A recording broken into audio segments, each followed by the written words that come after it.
मित्रों, मैं संदेश अपने यूट्यूब चैनल पर आप सभी लोगों का स्वागत करता हूं। और ये सामने आप एक फ़्लैग देख रहे हैं। हो सकता है आप इसको जानते हों और ये भी हो सकता है कि आप इसे ना जानते हों। ये लेबनान का झंडा है, फ्लैग है। लेबनान एक पश्चिमी एशिया का देश है और इस समय काफ़ी चर्चा में है क्योंकि वहाँ पे एक विस्फोट हुआ है। काफ़ी ज़्यादा लोग उसमें घायल हुए हैं और मारे गए हैं। चलिए सबसे पहले हम लेबनान की लोकेशन देख लेते हैं, फिर आगे बात होगी इस पर। लेबनान दोस्तों, जैसा कि मैंने आपको बताया, एक पश्चिमी एशिया का देश है और ये मैं आपको इसकी एग्जैक्ट लोकेशन दिखा रहा हूँ, वेस्ट एशिया। अगर आप वेस्ट एशिया के मैप से परिचित हैं तो आप आसानी से इसकी लोकेशन को समझ जाएंगे। ये आपके सामने सऊदी अरब का हिस्सा दिख रहा है इस समय। और हम आगे और बढ़ रहे हैं और ये रहा लेबनान, आपको लिखा हुआ दिख रहा होगा। लेबनान दोस्तों, एक और तो उसके पश्चिम में भूमध्य सागर है, उत्तर में और पूर्व में सीरिया है और दक्षिण में इज़राइल है। तो तीन ओर से तो लैंड है और वेस्ट की ओर वाटर बॉडी है। तो वाटर बॉडी का नाम आपको पता होना चाहिए, वो है भूमध्य सागर, मेडिटेरेनियन सी, लेबनान के पश्चिम में।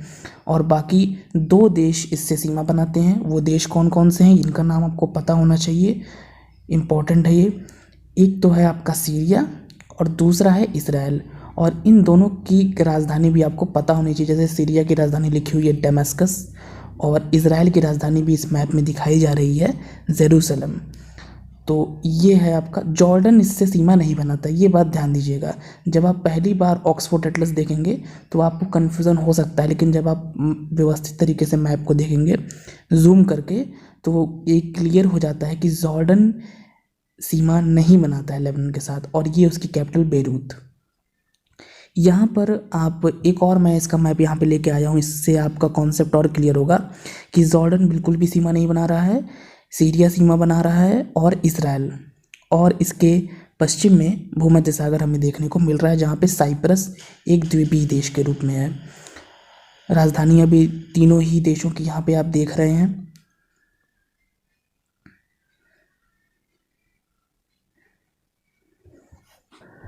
और लेबनान के बारे में दोस्तों, अगर हम लोग कुछ इसके रिलीजन पे बात करें तो 54% इस्लाम को मानने वाले यहाँ पे हैं और 40% क्रिश्चियनिटी को मानने वाले हैं।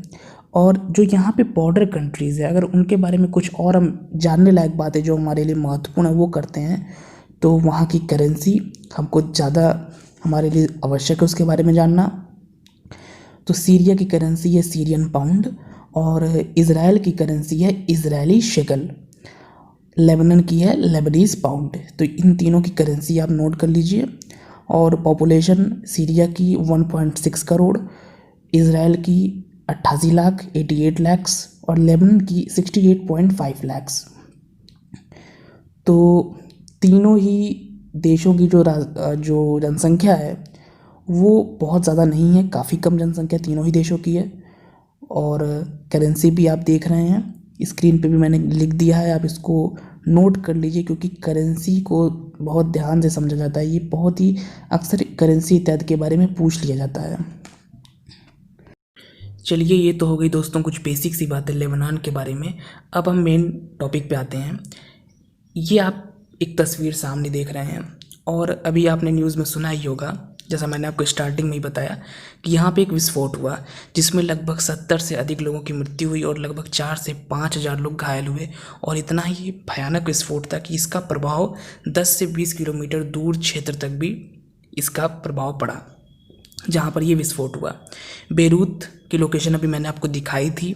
बेरूत जो है, वहीं पर जो वहाँ पे बंदरगाह है बेरूत पोर्ट, वहाँ पर इसके पीछे एक छोटी सी स्टोरी है दोस्तों। ये जो विस्फोट हुआ है, स्टोरी यहाँ पे ये है कि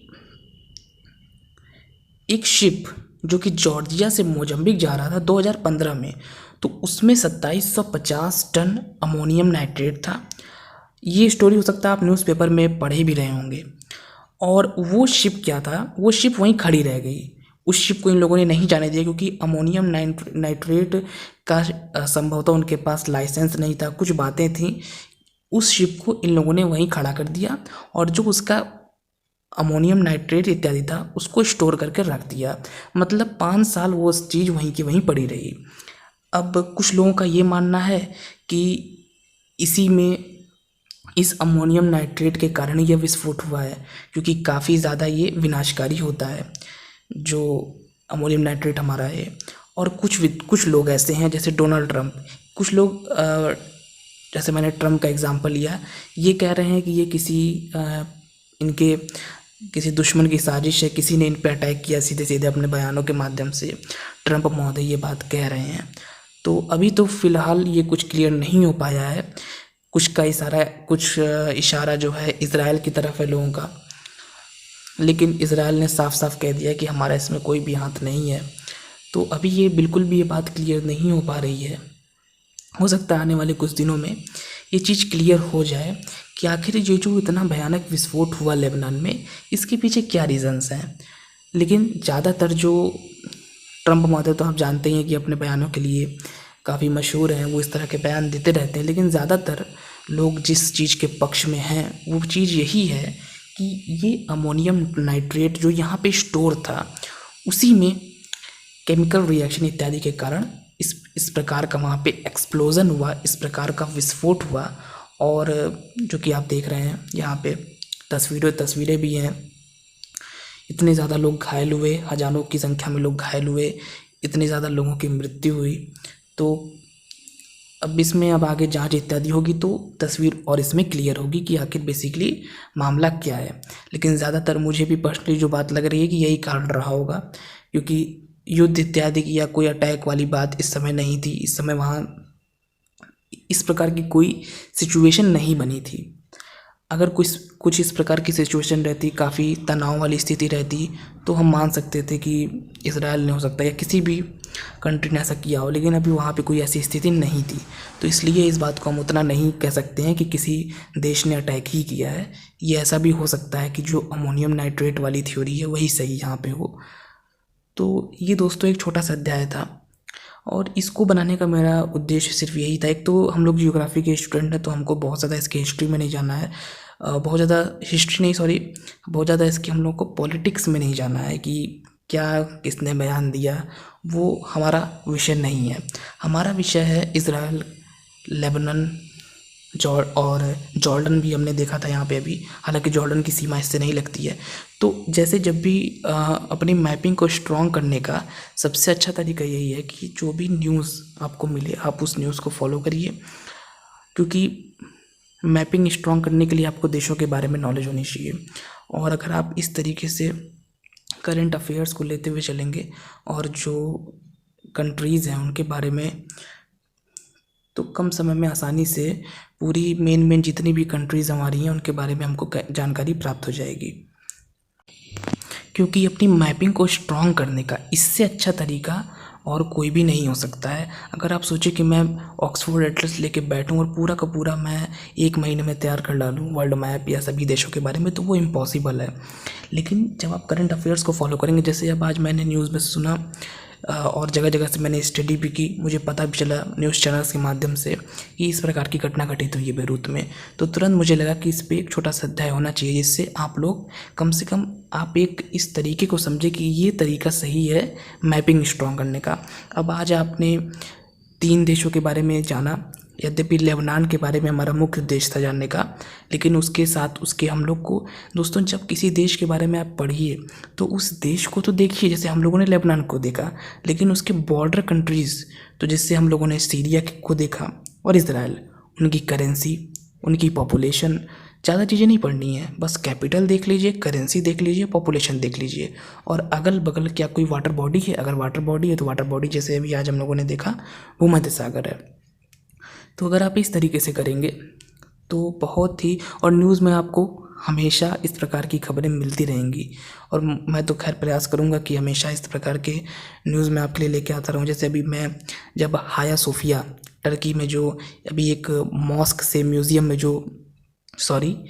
से मॉस्क, गलत मैंने बोल दिया, उसमें परिवर्तित किया गया है उसको, तो उस पर भी मैंने एक लेक्चर अपलोड किया था। और वहाँ पर भी मेरा मुख्य उद्देश्य यही था कि हम थोड़ा जाने टर्की के बारे में, आसपास के बारे में, वहाँ के। माउंटेन्स इत्यादि जो भी वहाँ पे हैं, जो भी जानने लायक है उस सभी के बारे में हम वहाँ पे जानें। तो इस तरीके से आप मैपिंग करिए, यही अप्रोच रखिए और इससे बहुत ही कम समय में 1 महीने का समय दीजिए अपने आप को कि 1 महीने में न्यूज़पेपर के माध्यम से, टीवी चैनल के माध्यम से जो भी मुझे करंट की चीज़ें मिलेंगी उसको मैं इस तरीके से पढ़ूंगा। अगर किसी देश का नाम आता है तो मैं उसके बॉर्डर कंट्रीज़, आसपास की वाटर बॉडी इत्यादि की स्टडी करूंगा। तो आप देखेंगे कि 1 महीने बाद बहुत ही कम समय में और बहुत ही कम मेहनत में आप की जो जियोग्राफी, जो मैपिंग है वो बहुत स्ट्रांग हो जाएगी। फिलहाल इस अध्याय में इतना ही। धन्यवाद।